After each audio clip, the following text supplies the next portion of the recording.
jangan dilupakan adanya perlu sosialisasi penanggulangan dan penanganan. Perlu dikembangkan lembaga yang sudah ada,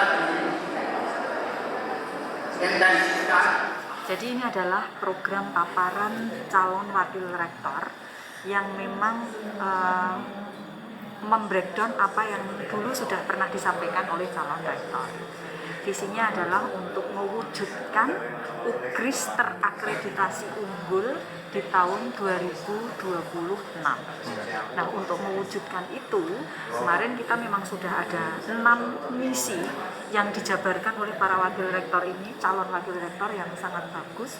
Saya kira ini tadi sudah sampai di bidang akademik, ya memang melalui bidang akademik itu akan mencoba untuk melaju melaksanakan pembelajaran yang lebih berkualitas, penelitian yang tidak hanya banyak tetapi berkualitas dan berdampak bagi masyarakat. Kemudian juga untuk program-program seperti tadi double degree, mulai internasionalisasi itu juga mulai terus dilakukan agar harapan untuk bisa mencapai akreditasi unggul di tahun 2026 itu tercapai. Tadi juga sudah dipaparkan oleh calon wakil rektor bahwa ada timeline karena ada syarat kurang lebih 8-9 prodi itu harus terakreditasi unggul terlebih dahulu untuk mencapai unggul di tingkat institusi. Itu sudah dipetakan tahun pertama itu berapa yang unggul, tahun kedua, tahun ketiga, tahun keempat. Seperti itu, sehingga nanti di akhir tahun 2026, maksud saya akhir masa jabatan tahun 2026 itu betul-betul akreditasi unggul sudah bisa tercapai.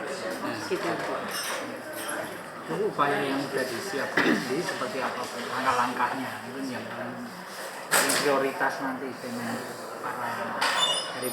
dari wakil rektor pilihan ini. Ya, sebenarnya kita sudah punya modal SDM yang sangat bagus. Doktornya tadi disebut sudah sampai angka 112, dan dari sekian doktor itu tentu kita punya harapan agar segera mereka menjadi profesor. Jadi akselerasi guru besar adalah program prioritas. Lalu penyiapan menuju akreditasi unggul untuk setiap program studi itu juga menjadi prioritas. Maka kita tadi juga akan mengembangkan UGRIS 1 data. Mengapa? Agar kita bisa cepat mengakses data-data yang dibutuhkan dalam akreditasi, dalam mengisi borang akreditasi, sehingga semua tidak ada kendala administrasi ketika kita mau mengajukan akreditasi. Karena datanya sudah tersedia dan diupdate setiap saat. Semua bisa gunakan itu, mulai dari tingkat program studi maupun fakultas dan universitas. Gitu. Jadi kita memang menyiapkan dari sisi IT-nya, sistemnya, kita menyiapkan dari sisi SDM-nya, sarana prasarananya, semuanya kita siapkan agar akreditasi unggul tahun 2026 itu betul-betul bisa tercapai. Berarti dengan kata lain target atau orientasi utamanya di akreditasi unggul itu ya? Ya, dan akreditasi unggul itu akan menyangkut banyak hal. Menyangkut SDM-nya, menyangkut sarana prasarana, menyangkut kurikulumnya, menyangkut sistemnya. Dan sekarang ini kan kita berada di era digitalisasi, sehingga kita kan nggak boleh surut ke belakang.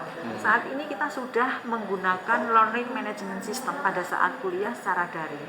Kalaupun nanti di pandemi COVID-19 ini misalnya sudah usai, alhamdulillah ya, misalnya usai, 100% usai, kita tetap tidak akan menghilangkan pembelajaran secara daring. Kita tetap akan 50-50 atau 60-40, ada daringnya, ada ada luringnya gitu, dan dimungkinkan juga hybrid karena memang teknologi ini tetap akan terus berkembang dan kita nggak mungkin meninggalkan teknologi.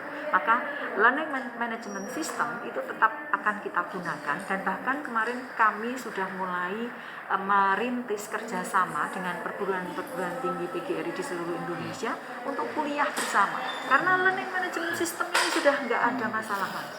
Jadi misalnya ada kuliah katakanlah yang pertama ke PGRI-an dulu yang kita sama semuanya ya, itu tidak hanya bisa diikuti oleh mahasiswa kita di UGRIS, tapi mahasiswa dari seluruh Indonesia gitu. Demikian juga mahasiswa kita juga bisa mengikuti perkuliahan di perguruan tinggi lain. Dan kita juga mengembangkan itu toh memang perkuliahan yang memang sudah bisa diakses oleh semua mahasiswa melalui SPADA Indonesia.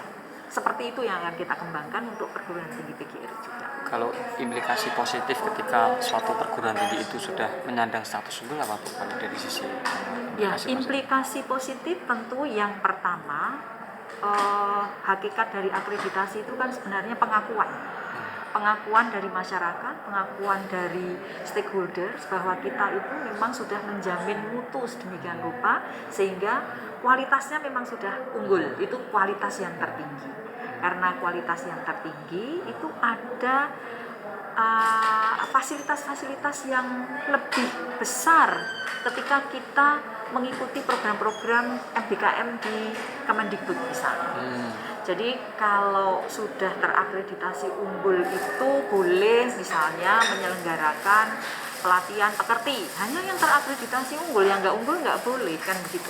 Jadi ada fasilitas-fasilitas tertentu yang dibuka oleh kementerian ketika kita sudah menjadi perguruan tinggi dengan akreditasi unggul. Lalu yang boleh mengajukan hibah tertentu itu hanya yang terakreditasi unggul. Itu kan implikasi yang secara langsung itu akan bisa kita akses ya ketika kita sudah unggul.